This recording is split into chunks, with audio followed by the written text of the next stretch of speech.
সকলোকে মোৰ এটা অন্য ভিডিঅ'লৈ স্বাগতম জনাইছোঁ আৰু আজি এটা ৰেচিপি ভিডিঅ' লৈ আহিছোঁ। ভাল লাগিলে সঁহাৰি জনাব বুলি আশা কৰিলোঁ। ছোৱালী মাজতে ডিব্ৰুগড় গৈছিলে, তাত এঘৰ মানুহত বুটৰ দাইল আৰু পনীৰ বনাইছিলে। তাই খুব ভাল পাইছিলে খাই, আহি কৈছে মা এনেকৈ বনাবাচোন। তাৰপিছতে বনাবলৈ আৰম্ভ কৰিছোঁ। তাই খুবেই ভাল পাইছোঁ বুলি ক'লে। হয়নে নহয় নাজানো তেনেকুৱা তাত বনোৱাৰ দৰে, তথাপিতো বনাবলৈ লৈছোঁ। আজি কুকাৰত বনাম এবাৰতে। তাৰপিছতে তেল গৰম কৰি পিঁয়াজ দিলোঁ, জিৰা কেইটামান দিলোঁ আৰু দি অকণমান সময় ভাজিলোঁ। ভাজি ইয়াতে নহৰু আদা পেষ্ট দিলোঁ, দি এইখিনিও অকণমান সময় ভাজি আছোঁ আৰু বিলাহী দিলোঁ। বিলাহীখিনি দি অকণমান সময় ভাজি এতিয়া নিজৰ পচন্দৰ মতে মছলাখিনি দি দিলোঁ। সকলোবোৰ মছলাই দিছোঁ অলপ অলপকৈ আৰু নিমখ দি অকণমান সময় ঢাকোন মাৰি ভাজি আছোঁ যেতিয়ালৈকে বিলাহী পানীটো ওলাই গলি নাযায় তেতিয়ালৈকে।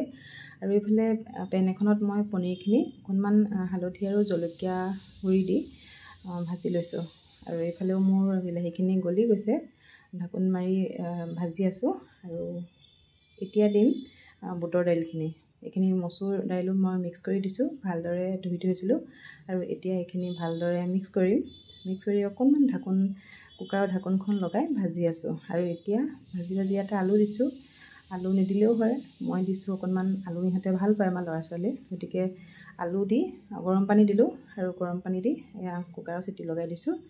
তাৰপিছতে চিটিটো খোলাৰ পিছতে ঢাকোনখন গুচাই পনীৰ দিছোঁ আৰু পনীৰখিনি দি অকণমান ইয়াতে ঘি দিম আৰু ঘিখিনি দি আকৌ ঢাকোন মাৰি গেছৰ ফ্লেমটো বঢ়াই উতলিবলৈ দিলোঁ। আৰু চাওকচোন, সঁচাকৈ খুব ধুনীয়া ৰং এটা উঠিছিলে আৰু খায়ো সঁচাকৈ ভালেই লাগিছিলে। তাৰপিছতে ইয়াতে উতলি অহাৰ পিছতে গৰম মছলা আৰু কচুৰি মেথি দিলোঁ আৰু এইখিনি হ'বলেই হৈছেহি মোৰ। আৰু তৰকাৰীখন চাওকচোন, দেখিও খুব ভাল লাগিছে আৰু খায়ো সঁচাকৈ ভাল লাগিছিলে।